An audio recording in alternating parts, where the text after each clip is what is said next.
Ato naman nga kilalahon ang grade 6 students sa Pavia Iloilo nga nagpauli sang gold sa palarong pambansa kag kung paano nanging kabahin sang iya training ang kontrobersyal nga ungka flyover. Yaring balita nga atong gintutukan. Bugal sa mga pabiyanhon ang 12 anyos nga si Christian Dominic Hubag nga honor student na sang Pagsangaan Elementary School, gold medalist pa sa natapos lang nga palarong pambansa 2023 nga ginhiwat sa Marikina City. Si Christian ang nagpauli sang 3 ka gold medal sa track and field, 800-meter run, 1,500-meter run, kag 4x400-meter relay. Tuman ang kasadya sini bangod na bayluhan sang kadalagan ang iya mga kabudlayan. Practice lang ngayon pamatay lang sa mga balkang mga trainer, coach. May road run kadaga, kagapon.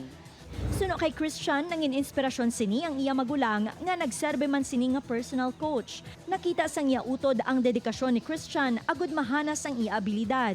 Ito dedikado gito sa training, ma'am, kag wala bla reklamo kung ano yatag mga program do mo na bla. Tanan mo bla ma'am nga programa nasunod gid bla ma'am ti amo na dasig bla pag improve sang bata.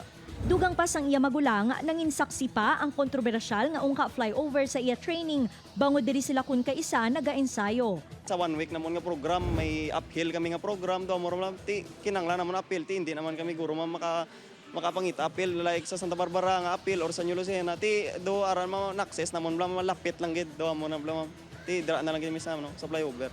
Dako naman ang pasalamat ni Christian sa mga nagsuporta sa iya agud maangkon ang iya handom. Plano man sini nga magpasakop sa international competition kapareho sang SEA Games agud makahatag sang dungog sa pungsod. Upod kay Roma Porquia, Zen Kilantang, One Western Visayas.